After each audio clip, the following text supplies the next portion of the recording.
अभी हाल ही में भारत और अरब कंट्रीज़ के बीच में जो कंट्रोवर्सी चल रही है उसमें एक नया प्लेयर सामने आया है।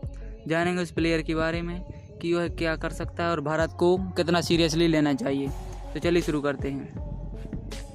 अल-कायदा जो कि एक टेररिस्ट ग्रुप है, जिसे यह इस्लामिक कट्टरपंथी का एक समूह है, जिसे संयुक्त राष्ट्र परिषद और यूरोपियन संघ, संयुक्त राज्य अमेरिका, यूनाइटेड किंगडम, भारत, रूस जैसे कई अन्य देशों ने आतंकवादी समूह करार दिया। अल-कायदा एक बहुराष्ट्रीय सुन्नी इस्लामवादी संगठन है, जिसकी स्थापना Osama bin Laden, Abdullah Azam और 1980 के दशक में अफगानिस्तान पर सोवियत संघ के आक्रमण के विरोध करने वाले कुछ स्वयंसेवकों द्वारा 1988 में की गई थी। इसका पहला लीडर था ओसामा बिन लादेन, जो कि 1988 से 2011 तक रहा था, और इसका करंट में प्रेसिडेंट या लीडर है अयमान अल जवाहिरी। और इस ग्रुप को al Qaeda central, al Qaeda in Iraq, बहुत सारे ग्रुप्स द्वारा इसको कंट्रोल किया जाता है। और इसकी आइडियोलॉजी है सेल्फिस्ट जिहादिज्म, वहाबिज्म, क्वातिज्म, और इसका केवल उद्देश्य है कि इस्लाम को फैलाना। और इसकी अलाइज हैं Saudi Arabia, Qatar, Iran, Pakistan, Taliban और बहुत से ऐसे ग्रुप। अमेरिकी राष्ट्रपति बराक ओबामा के अनुसार इसके संस्थापक ओसामा बिन लादेन को 2 मई 2011 को अमेरिकी सेना ने पाकिस्तान में मार डाला था। 1992 में अल-कायदा ने अपना पहला निशाना यमन के 2 होटलों को बनाया और 1993 में अल-कायदा वर्ल्ड सेंटर में बम धमाका किया, जिसके बाद यह 2005 में लंदन की भूमिगत ट्रेनों में बम धमाके किए।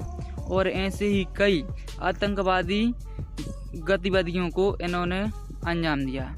और इसके बाद भारत और अमेरिका जैसे कई देशों ने इसे आतंकवादी संगठन घोषित कर दिया।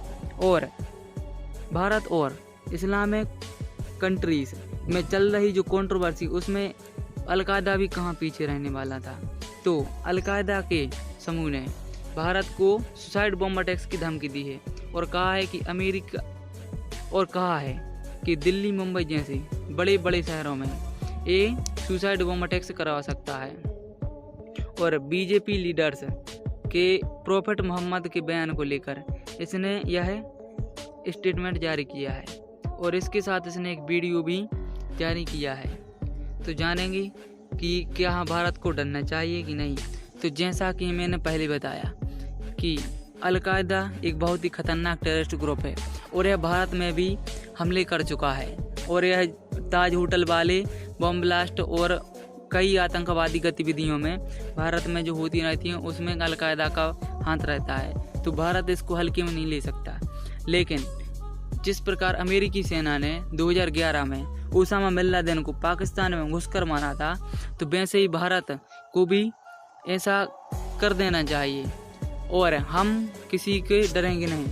और हमें यदि ज़रूरत पड़ी तो हमारी सेना अफगानिस्तान में घुसकर अल-कायदा का सफाया कर सकती है। तो डरिए मत, सेफ रहिए। नमस्कार, जय हिंद।